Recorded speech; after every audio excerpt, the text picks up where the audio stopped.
we're very lucky to have David Simchi-Levi here, who's a leading thinker on supply chains and supply chain resilience. David was editor-in-chief of Management Science as well as of Operations Research, two leading journals in the field. He's also a member of the National Academy of Engineering. And more recently in 2020, I think an opportune time for supply chain research, he was awarded the Informs Impact Prize for playing a leading role in developing and disseminating a new highly impactful research paradigm for the identification and mitigation of risks in global supply chains. I think he's going to share some of that research with us today. If you could please welcome David Simchi-Levi. Thank you. Welcome, everybody. Good morning. I'm going to talk about supply chain resiliency and the need for stress tests. But before I dive into the topic, I want to tell you a little bit about the environment at MIT that led to this research. At MIT, I lead the data science lab. The MIT Data Science Lab is a partnership between MIT and about 25 companies, focusing on some of the most challenging problems that these companies have by bringing together data, models, and analysis. The partnership is cross-industry, as you will see in a few minutes. We have partners in oil and gas, retail, consumer packaged goods manufacturing, insurance companies, software companies, consulting companies, large industrial manufacturers, and we have a global footprint. Our partners come from, of course, North America, Europe, Asia, Latin America, and Africa. Let me talk a little bit about the different type of research that we do at the Data Science Lab. A major area of research for us is supply chain resiliency. Today, companies across multiple industries in different regions focus on supply chain resiliency because of what happened during the last 4 years. We at the MIT Data Science Lab started focusing on supply chain resiliency way before the pandemic. After events like the tsunami in Japan and the flood in Thailand in 2011, or if you remember, the volcano eruption in Iceland in 2010, events that affected companies in multiple industries, from the automotive to the pharmaceutical, all the way to the high-tech industry. We were fortunate enough to partner with the Ford Motor Company, develop a new way to measure the resiliency of any supply chain, identify hidden risk, and develop mitigation strategies. We implemented our technology at the Ford Motor Company supply chain, and Ford allowed us to publish this Harvard Business Review paper that describes the integration with Ford IT infrastructure, the impact on Ford bottom line. We also publish technical papers on the concept, on the method. In this paper was published in 2014. In 2015, our technology, think about what I'm describing, our technology received the best technology implemented by Ford that year. Think about this. We are not a software company. We are not a consulting company. But this technology implemented by Ford, designed by MIT, receives the best technology implemented by the company. Between the publication of this paper, 2014, and the recognition by Ford, I was knocking on many doors, trying to convince companies to look at supply chain resiliency. Very little interest. Maybe 5, 7 companies join us. Boeing joined us. United Technology joined us. Most companies were focusing on supply chain efficiency and cutting costs in their supply chain. Everything changed at the beginning of the pandemic, but perhaps not in the way you expect. Think January 2020. The pandemic was in China. It was not in North America, and it was not in Europe. My wife and I just came back from a trip to China, and I started in the middle of January collecting data on what's happening in China. I realized that I can use the technologies that I developed 6 years earlier to understand the impact of what's happening in China on supply chain in North America and in Europe. And quickly, I wrote and published a paper in Harvard Business Review in February of 2020, where I said in the title, but in particular in the first paragraph, that the peak of the impact of COVID-19 on global supply chain will happen in mid-March, forcing thousands of companies to shut down or significantly reduce assembly and manufacturing facility activities, both in North America and in Europe. And this is exactly what happened. Think about this. This is data and analytics. And look here. Fortune magazine, March 17, reported the European automotive industry completely shutting down. The next day, the New York Times reported that the automotive industry in the US, Canada, and Mexico completely shutting down. And after that, there was a tsunami of interest in our technology. Accenture here signed a contract with MIT to scale up our technology, and now they provide the technology to hundreds and hundreds of clients in different industries. 2 months after the publication of this paper, I published a follow-up where I said, companies need to apply stress tests to make sure their supply chain is ready for the next disruption. And by the way, the technology, the capabilities, the tools are all here for you to use. And I emphasize critical supply chain, healthcare, life science, food, and now we know, semiconductor supply chain.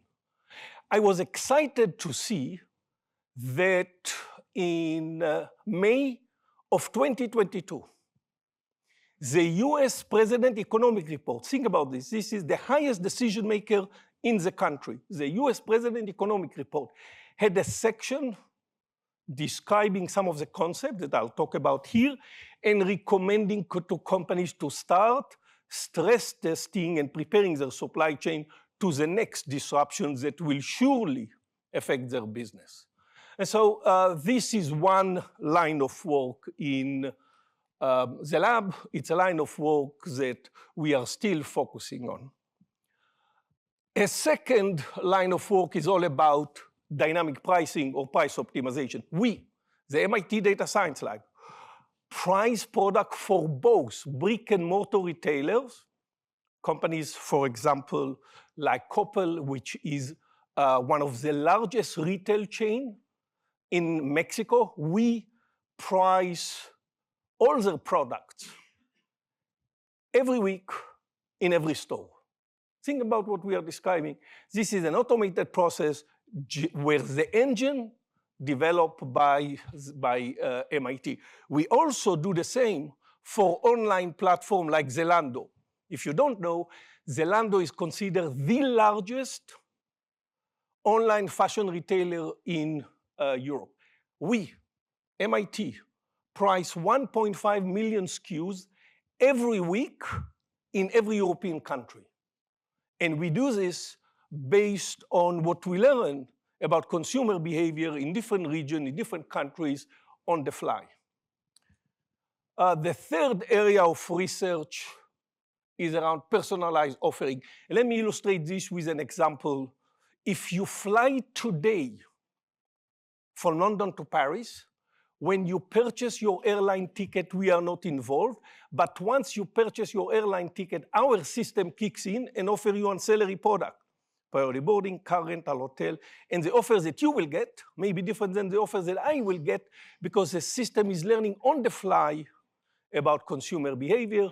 This was implemented by at multiple airline carriers as well as online insurance companies.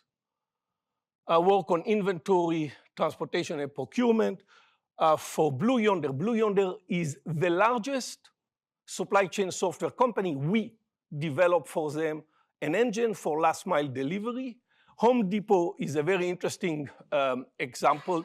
Home Depot decided to partner with the lab, but they were not sure what can the lab do to help their business. They provided us with transaction data from their e-commerce channel. Analyzing the data, we realize that speed matters. What do I mean? By that, when a customer goes on a Home Depot website and the customer is looking at a product, there is a huge difference in the purchase probability between the case where this website says you will get the product in 24 hours versus 7 days. This suggests a beautiful opportunity. If I want to respond quickly, I need to position inventory close to market demand. That allow us to increase the purchase probability, therefore increase expected revenue, but this increase cost because I decouple inventory and I don't take advantage of pooling effect. The reverse is also true. If I want to minimize supply chain cost, I want to position inventory upstream in the supply chain. That allows me to reduce cost, but it also will have a negative impact on revenue. How do you find the right balance between maximizing revenue and minimizing supply chain cost, taking into account product characteristic, is the implementation at the Home Depot. A lot of work on resource allocation with companies like Boston Scientific, IBM, before the pandemic, even Alibaba, and finally, work on supply chain digitization. Here I will just highlight one example. AB InBev partnered with us during the pandemic because their demand forecasting tools were not working effectively. As a result, big impact on supply chain, manufacturing, and distribution decision. Why their demand forecasting was not working well? Because consumer behavior was changing.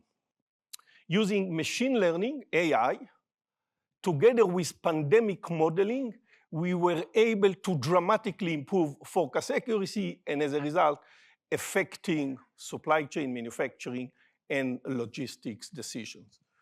Today, I'm going to focus on supply chain resiliency, and let me start from the bottom line. What we learned in the initial implementation at Ford and later on during the pandemic through implementation at many companies is that there are three capabilities important for supply chain resiliency. The first is proactive management. I want to quantify the resiliency of my supply chain, identify hidden risk, and develop mitigation strategies. The second is continuous monitoring. I want to understand every week how much exposure I have to supply chain risk. Nothing is wrong, but I want to understand if there is a disruption, what will be the impact on my business. This is very much like financial companies monitor exposure to financial risk. And the last capability is all about effectively responding to a disruption anywhere in the supply chain. The technology that I will demonstrate here is designed to achieve these three capabilities. The first is proactive management, planning. The second is continuous monitoring. And the third is effective response. Throughout dozens and dozens of implementation, we learn that resiliency can be for many companies a competitive advantage. But in order for it to be a competitive advantage, companies need to balance efficiency, which is all about cost, resiliency, and business performance. And for this purpose, we build a digital twin, basically a model representing the individual supply chain, and use new KPIs. Traditional KPIs are not helpful in identifying the exposures to risks that we have in the supply chain. These new KPIs that I will explain in a few minutes are time to recover, or TTR, time to survive, or TTS, and performance impact, or PI. And if you do that, as you will see in the next few minutes, it helps us identify hidden risk in the supply chain and develop mitigation strategies. So the example that I will use to illustrate the concept and the framework and even the analytics is the Ford example, because this is the first time the company we implemented this concept. The initial focus of the implementation at Ford was Ford North America assembly plants. The supply chain that support Ford North America assembly plant is global. It includes suppliers in North America, it includes suppliers in Europe, and it includes suppliers in Asia. After the 2011 events, the tsunami in Japan and the flood in Thailand, the leadership at Ford was concerned about the resiliency of their business. They interviewed the different functional areas. Procurement had a recommendation to the leadership. Procurement recommendation to improve resiliency was to focus on strategic suppliers. Who are strategic suppliers? Strategic suppliers are suppliers where every year Ford spends huge amount of money with. The leadership was not convinced, and they asked, can you complement the experience, the intuition that people have with data and analytics to see whether this is where we should focus? We developed a model. I'll explain the model, and integrated it with Ford IT infrastructure. The initial development took 24 months. Today, Accenture implement our capability, our technology, in between 10 to 12 weeks. If you have supply chain background, this is much like, in terms of scope, a supply chain network design implementation. The technology is different, but in terms of the scope, it's very similar to a network design project. All right, so here is an illustration of Ford supply chain. Remember, the initial implementation is at the North America assembly facilities. Just tier one has 6,000 suppliers. In this supply chain, there are multiple tiers of supply. There are about 60,000 components that flow between the different facilities. So given limited resources, limited budget, limited time, it's not clear where to focus on. You can't focus on everything in the supply chain. Should you focus on strategic suppliers? Should you focus on some of the suppliers in Asia? That was a common theme in our discussion with Ford. Or maybe data and analytics will identify risk in other places. To answer all these questions, let me take a simplified version of Ford supply chain. You can see assembly facilities, a few tiers. And again, it's not clear where to focus. Should I focus on the chemical supplier or the manufacturing facility producing the engine?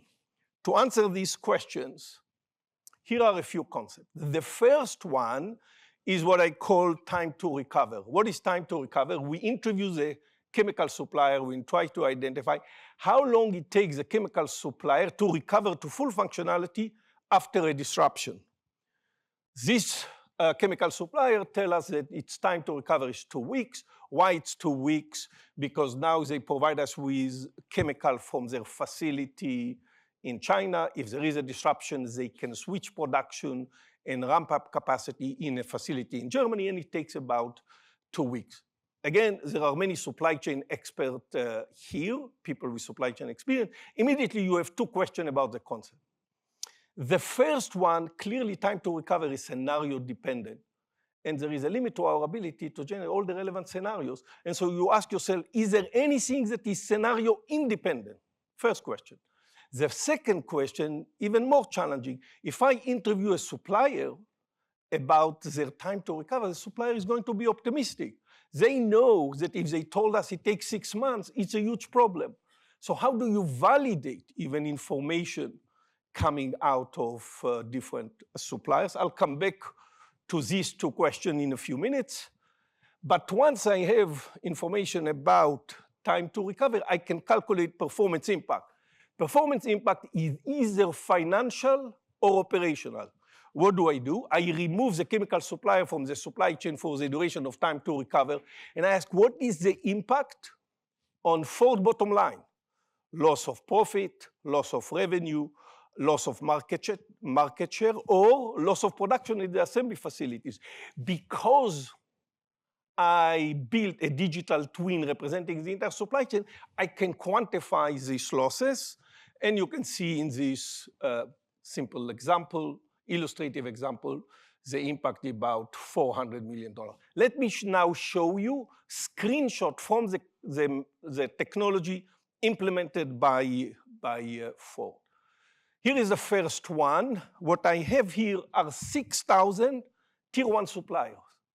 For each supplier, on the Y coordinate, I'm showing you total spend. To protect Ford confidential information, I just remove the values. But the scale is exactly the same. You can see, for example, here is a strategic supplier, a supplier that the company spend huge amount of money with. Here is the second one, and so forth and so on. And on the X coordinate, Ford is focusing on lost profit. Their performance impact is dedicated to what is the impact on bottom line associated with the disruption. By inspection, you can see that strategic supplier expose the company to some risk, but I would say it's moderate. The riskiest supplier are all at the bottom right-hand side. I love this one. I love this supplier because it made our point crystal clear. This is a supplier of components that cost 15 cents. But if supply is disrupted, huge impact on bottom line. Ask yourself the following question. I'll show you another example from different industry. How many procurement directors go to sleep and think, oh my God, this tiny supplier is the riskiest supplier in my supply chain? Not at Ford, and not in any of the implementations that we have completed over the last 4 years. That's why I say in supply chain, risk is hidden in unexpected places. Let's look at the second insight. Now I'm showing you tier one suppliers by geography, by location. You can see that for the North America assembly facilities, Ford had many suppliers in North America, in Europe, and in Asia. Each bubble is a supplier. The size of the bubble is proportional to the risk that the supplier is exposing Ford to. You can see something very insightful. Risky suppliers are everywhere. They are not only in Asia. They are in Asia, they are in Europe, and they are in North America. There is a notion in the public media that if you just move manufacturing and supplier facilities to market demand, you are going to guarantee resiliency. This is not supported by data. And it is not supported by what we saw during the pandemic. If you remember, during the pandemic, there was a huge impact on the food industry. Let me illustrate with one example. Think about pork and meat supply chain, completely domestic.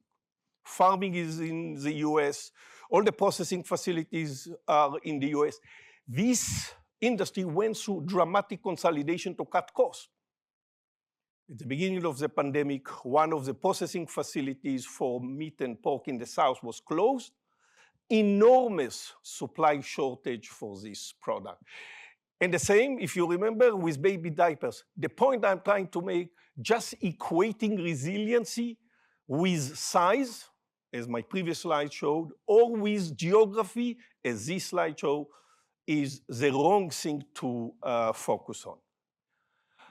And here is an implementation at a recent implementation at a large CPG company. You can see basically the same insight. What I am showing you here are thousands of suppliers. On the X coordinate, you can see annual spend. On the Y coordinate, you can see impact on lost revenue after a disruption. Just take this supplier providing the company with stretch film. Annual spend, $12,000. Annual spend, $12,000. But if supply is disrupted, $50 million impact on bottom line. And here is a second example. Another raw material spend is $120,000. If supply is disrupted, $70 million impact on bottom line. Now, all of this is focused on time to recover. The key is, do I have anything that is scenario independent and is independent of what the supplier is telling me? This is the concept of time to survive. The concept of time to survive is intuitive to understand, but hard to calculate. What is time to survive?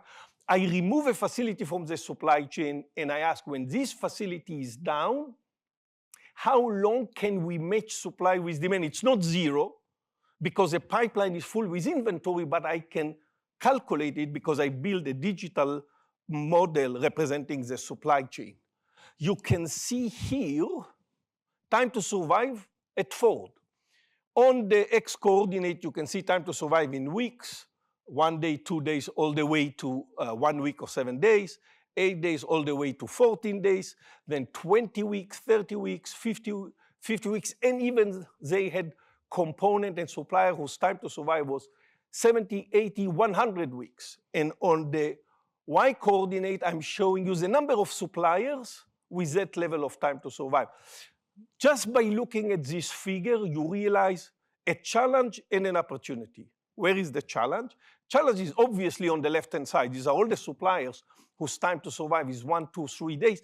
I don't care really what they are telling us about time to recover. I know I have a problem with these suppliers. On the right-hand side, you can see an opportunity. Why an opportunity on the right-hand side? Because Ford, not knowing much, threw a lot of inventory on the wrong component in the wrong location. They have component for which time to survive was 100 weeks. Cutting inventory by 30% still provide us with a long time to survive, but allows the company to dramatically cut supply chain costs. That's why I say, look at time to survive, because those facilities and suppliers with short time to survive will lead to immediate performance impact, but those with long time to survive provide saving opportunities. So here is a quick summary of the concept that I described: time to recover, time to survive. And the key observation here is that if time to recover for a specific facility is greater than time to survive, we will see performance impact. There is no way out of this. What I did not tell you is, once a disruption in a specific facility is over, how long it takes the supply chain to return to normal operation, to normal service level, to normal target inventory level. This is illustrated by the concept time to recover supply chain. And I will explain this with an example of a very large supplier in the automotive industry. So what I have here is data from these suppliers. On the X coordinate, I'm showing you time before and after a disruption. And on the Y coordinate, I'm just showing you inventory, how much inventory they have for a specific part that they sell to the OEM. The red line here represents target inventory. This is designed, of course, to achieve the service level that the company committed to the market. You tell me what the service level is, I can tell you how much inventory you need, what the target inventory level should be. And you can see what I did. I created a 10-day disruption upstream in the supply chain in one of the wafer manufacturing facilities. Remember, this is a supplier in the automotive industry. I went all the way upstream to the wafer facility and created a disruption of 10 days in one of the wafer manufacturing facilities in Taiwan. Look what happened. Before the disruption, the company has enough inventory. It is either equal to the target or greater than the target inventory. No problem. The company providing its customers with the service target that they committed to. But this short disruption for 10 days created a huge drop in inventory that lasted more than 300 days. Think about this. 10 days disruption in wafer manufacturing, 300-day disruption in service level. You ask yourself, how is it even possible that such a short disruption in wafer manufacturing create a huge disruption in service level and inventory? The reason is very simple. During the pandemic, this company was working at high utilization. When you have a disruption for 10 days, once the wafer manufacturing is up and running after the 10 days, the leadership has two objectives. The first, minimize lost sale. I don't want to lose any unit of demand that exists out there. The second, build inventory to return to the target inventory level. The first objective is a higher priority than the second. As a result, because utilization is so high, the company is not able to catch up, and it took about a year to come back to normal target inventory, and this is what I call time to recover supply chain. The time it takes the supply chain to return to normal target inventory level after a disruption. The insight is short disruption may lead to a very long recovery time. And this is exactly why we saw enormous disruption in the automotive industry. And finally, let me just highlight what did Ford implement following the analysis of the technologies that I described. Remember this figure where I showed you strategic supplier expose a company to some risk, but it's really moderate. So we segmented suppliers into three categories. This is one high-level way to look at what we did. On the left-hand side are the suppliers that expose a company to relatively low risk. Here it's all about keeping track of inventory in the supply chain. At the top right-hand side, you see strategic suppliers. Here, of course, Ford has a leverage. Because they spend a huge amount of money with each one of the suppliers, they are in good position to require these suppliers to have another facility in a different region. That's easy. The problem is here. For example, these suppliers. If you require this tiny supplier to have another facility in a different location, you will bankrupt the supplier. This is not going to work. If you say, not a problem, just build inventory, it's against the lean philosophy that Ford has. That's not going to work. You say, okay, I cannot build inventory, but I can use dual sourcing. Here's the problem with dual sourcing. These products here are like commodities. Competition is on quality, and competition is on price. Very difficult to exist. As a result, very few suppliers. If one of them is disrupted, the entire market is disrupted. So you need to do something else here. What did Ford do? New product design. How can new product design improve supply chain resiliency? The idea is very simple. Let's standardize this component so that this component is used by multiple vehicles. As a result, this supplier is now getting large volume. Therefore, Ford is in good position to require this supplier to have another facility in a different region. And I will just highlight a few comments from companies that collaborated with us. This is Ford Executive VP for Product Development and Purchasing, who can say, if you can do that, you can learn how to prioritize and manage the supply chain. I love Annette Clayton, who is the CEO of Schneider Electric. We collaborated. I love her statement. We collaborated with her company. She said, you can automate these capabilities, use time to recover and time to survive. It will help you keep your business and growth healthy and keep your customers and shareholders happy. Danzo is the supplier in the automotive industry, and this is the recent implementation at the large CPG company. The chief procurement officer said about the MIT technology, this is a game changer for us. Thank you very much.